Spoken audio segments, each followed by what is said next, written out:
दोस्तों, क्या Vodafone idea अब बंद होने वाली है?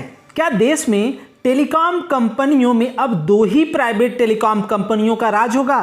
ये सवाल इसलिए क्योंकि कर्ज में डूबी वोडाफोन आइडिया बेहद आर्थिक तंगी से जूझ रही है। ये कंपनी अब बंद होने के कगार पर पहुंच गई है।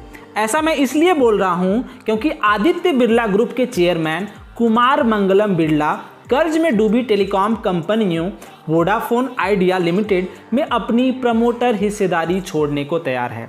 इस कंपनी में कुमार मंगलम बिरला की 27% हिस्सेदारी है। दोस्तों, एक सवाल मैं आपसे और करना चाहूँगा कि लोग कहते हैं कि बीएसएनएल कमज़ोर हुआ क्योंकि कर्मचारी निकम्मे थे, पर वोडाफोन आइडिया बर्बाद होने वाला है, उसकी जिम्मेदारी कौन लेगा? क्या वोडाफोन आइडिया के भी कर्मचारी सरकारी थे? नहीं ना। जी हाँ, क्योंकि टेलीकॉम क्षेत्र की जो पॉलिसी है वही काफ़ी खराब है ना? इसका जवाब जरूर दीजिएगा। आप यहाँ पे देख सकते हैं न्यूटन्स के इस ट्वीट में कि आप क्रोनोलॉजी समझते जाइए, कैसे सरकारी संस्थाओं को बदनाम किया जाता है और कॉरपोरेट निजीकरण लॉबी के द्वारा, ताकि हीरो को कौड़ियों के भाव में खरीदा जा सके। तो आप भी इस क्रोनोलॉजी को समझ लीजिए।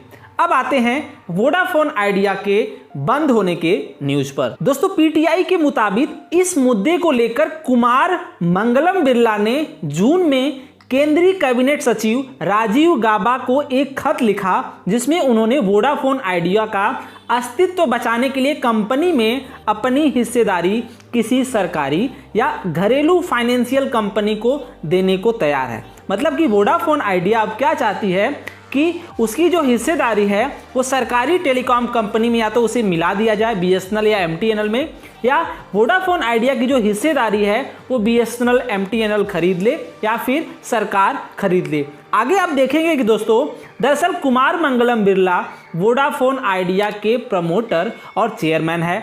मौजूदा समय में कंपनी का बाजार पूंजीकरण करीब 24,000 करोड़ रुपए है। कुमार मंगलम बिरला का कहना है कि कंपनी की आर्थिक सेहत सुधरनी चाहिए, इसके लिए सरकार को विदेशी निवेशकों को भरोसे में लेना चाहिए।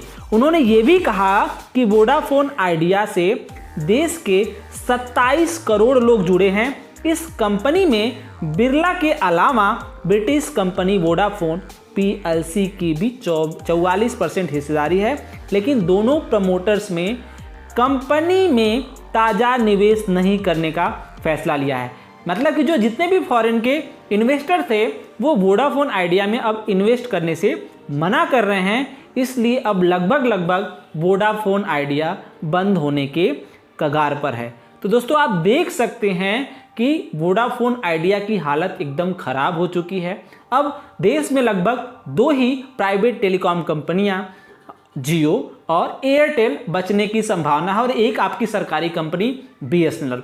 दोस्तों, आपको भी पता होगा इतनी सारी प्राइवेट टेलीकॉम कंपनियां आई और चली गई, लेकिन बीएसएनएल आज भी अपने 2G और 3G के नेटवर्क के बावजूद भी इस कंपटीशन में अड़ा हुआ है और डटा हुआ है। अगर बीएसएनएल को 4G मिल जाए तो कितनी अच्छी बात होगी। तो दोस्तों, आप भी अपना जवाब कमेंट सेक्शन में ज़रूर दीजिएगा कि क्यों बंद होना चाहता है या क्यों बंद हो रहा है वोडाफोन आइडिया, और बीएसएनएल को अभी 4G क्यों नहीं मिला। तो चलिए दोस्तों, मिलते हैं अगले वीडियो में। तब तक के लिए अपना और अपनों का ख्याल रखिएगा। धन्यवाद दोस्तों।